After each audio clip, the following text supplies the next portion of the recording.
उत्तर प्रदेश के छोटे से शहर बहराइच में सरला देवी अपने बेटे विनय और बहू प्रियंका के साथ रहती थी। पति की मृत्यु को अब 15 साल से ज़्यादा हो चुके थे। जब तक उनके पति जीवित थे, घर में हंसी खुशी का माहौल रहता था, मगर उनके जाने के बाद धीरे धीरे रिश्तों की मिठास फीकी पड़ने लगी। सरला देवी उम्र के इस पड़ाव पर भी बहुत सक्रिय थी। सुबह 5 बजे उठकर तुलसी को जल चढ़ाना, मंदिर साफ करना, फिर पूरे घर की झाड़ू पोछा और चाय नाश्ता बनाना, ये सब उनके रोज़मर्रा के काम थे। लेकिन अब शरीर पहले जैसा नहीं रहा था। घुटनों में दर्द, कमर में झुकाव और आंखों की धुंधुलाहट ने उन्हें थका दिया था। एक दिन जब वह पूजा खत्म कर रही थी, तब प्रियंका ने ऑफिस जाते हुए कहा, माँ जी, दिवाली आने वाली है तो सफाई अच्छे से कर लीजिएगा। मैं ऑफिस से लौटकर देखूंगी कि कौन सा कमरा बाकी है। सरला देवी ने मुस्कुराते हुए कहा, ठीक है बेटा, पर किसी को बुला लेते हैं, अब मुझसे ज़्यादा झुकना नहीं होता।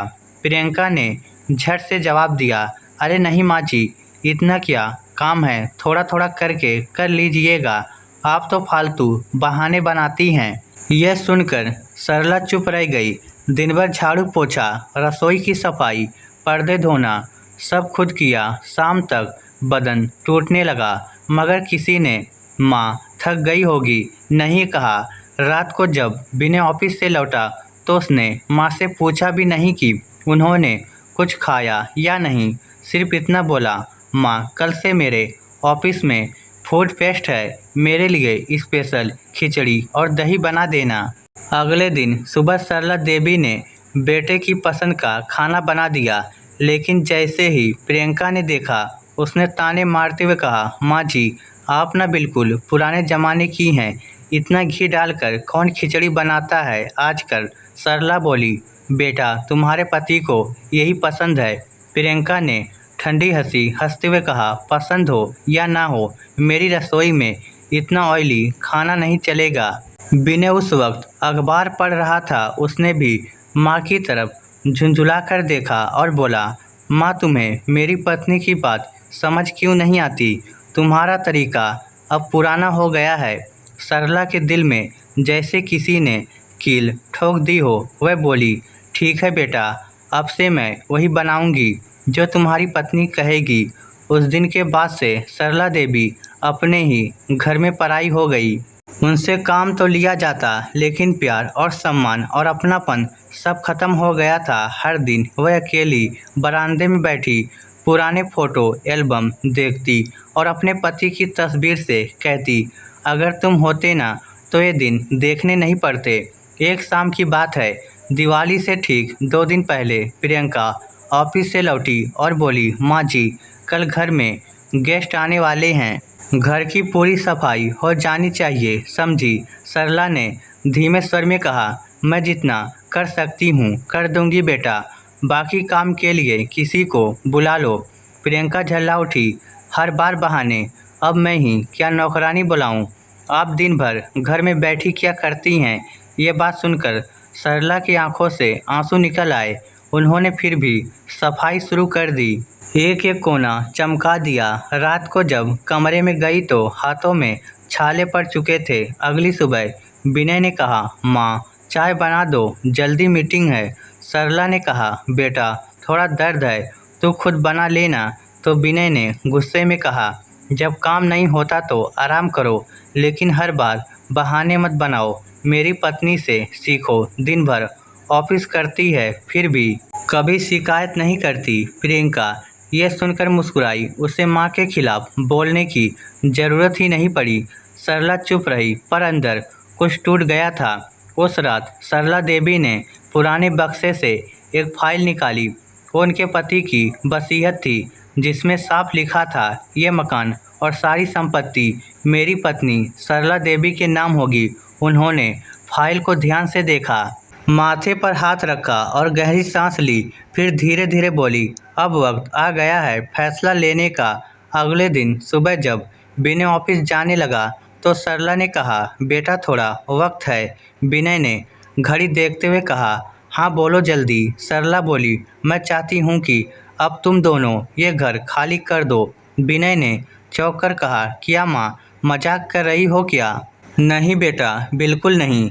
ये घर मेरे नाम है। जब यहाँ मेरे लिए इज्जत नहीं बची तो अब मुझे किसी रिश्ते की ज़रूरत नहीं।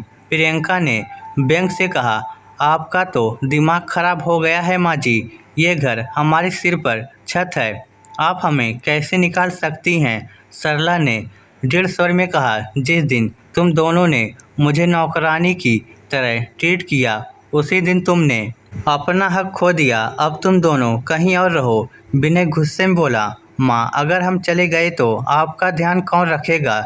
सरला मुस्कुराई, ध्यान? किस बात का ध्यान? आज तक किसने रखा? उल्टा मैं ही तुम दोनों का ध्यान रखती रही।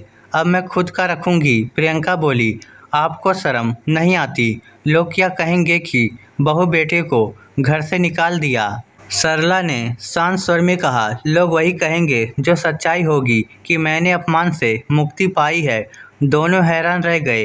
3 दिनों के भीतर उन्हें घर छोड़ना पड़ा। जब वे जा रहे थे तब सरला के चेहरे पर कोई गुस्सा नहीं था, सिर्फ एक गहरा सुकून था।